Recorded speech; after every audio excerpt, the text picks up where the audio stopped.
I mean, under the last 4 years, I wake up every day upset over the last 4 years because we had the most secure border in my lifetime. And I've done this since, as you said, 1984. It's the most secure border in my lifetime. The numbers proved it. And what the last administration did when they opened the border up, I knew every day when I woke up, more women and children are being sex trafficked across an open border. More Americans would die from fentanyl overdoses, poisonings because of an open border. Sex trafficking in women and children would increase on an open border. And more no-inspected terrorists and people on the watch list will get into the country through an open border. So, I was insulted that President Biden took the most secure border in my lifetime and unsecured it on purpose. And I mean that. Look, I worked for 6 presidents starting with Ronald Reagan. Every president I worked for, including Obama and Clinton, took steps to secure the border. They clearly understood you can't have national security if you don't have border security. President Biden is the first president in history of this nation who came in unsecured the border. So it upset me because I knew every day someone's going to die crossing that border.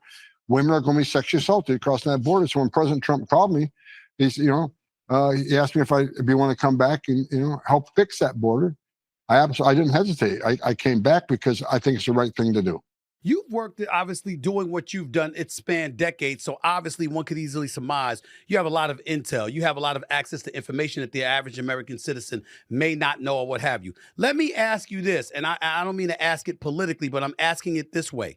Have you received any kind of explanation as to why former President Biden literally went against what former President Barack Obama did during his presidency? And the numbers show he actually deported more immigrants out of this country than Trump did. Yet Biden comes into office in 2020 and he went completely against what Obama had done. You ever received intel explanation as to why he did that? That's a great question. You're the first ones to ask me that question, right? Now I surmise, I have an opinion that I think this administration thought these millions of people are going to be future Democratic voters. But one of the things Biden also did, in addition to destroying all the programs we put in place to give us the most secure border, he overturned the Trump census rule, which means millions of people they release in sanctuary cities will be counted in the next census, which is going to result in what? More seats in House for the damaged. So I truly believe they saw future political benefit from this. But you're exactly right. And I've said this. Why do I think he did it on purpose? Because Joe Biden was vice president under Barack Obama when he had those record removals. Alejandro Mayorkas was a deputy secretary under Obama when he had those removals. And we had families. We had thousands of families coming across the border every day. How did we stop it? We built family residential centers. We held them long enough to see a judge. 90% lost a case, 90%. So we put them in an airplane, sent them home, border numbers tanked.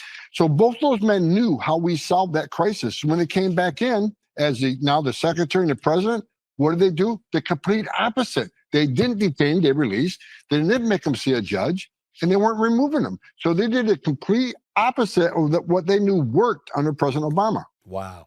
Let me ask you this, though, because you mentioned children on several of your answers already. And I know you mentioned you're trying to find children that were separated from their parents. How does that process work, actually? How do you go about the business of finding, children that have been separated from their parents? Well, look, I'll be honest with you, I've been honest from day one. That is going to be the hardest out of the 3 goals that I have. That is going to be the hardest, and for obvious reasons. 500,000 children, more than 500,000 children were smuggled in the country, separated from their parents, put in the hands of criminal cartels to be brought in this country legally. And, you and I, we leave our child in a car in the middle of summer, we'll get arrested.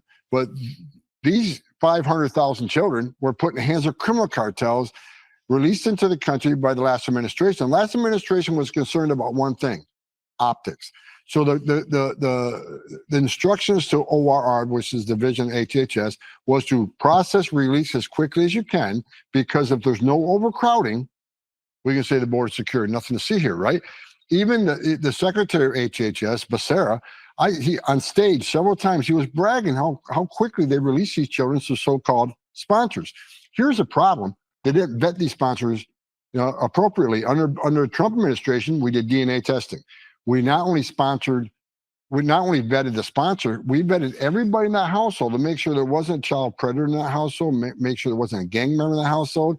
We took a lot of steps to make sure these children are going to be safe when they're sent to the sponsors. Under this administration, the whistleblowers at HHS has made it clear many of these sponsors weren't fingerprinted. Many of them, they weren't run through record checks, and many of the identification they provided was not assured that it was legitimate identification. So here's the issue now. We got 300,000 children we need to find. And there's a way to find you and me, Stephen.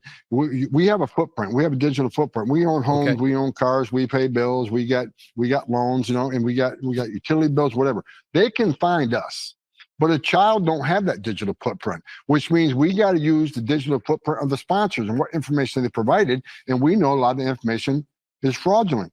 So it's going to be a difficult job. I can tell you right now, we'll find some of these children, and not every one of these children are in harm's way. Many of them will find they're with their parents, but many of them are not. Based on my 4 decades of doing this, many of these children are going to be in forced labor. We already found many in forced labor.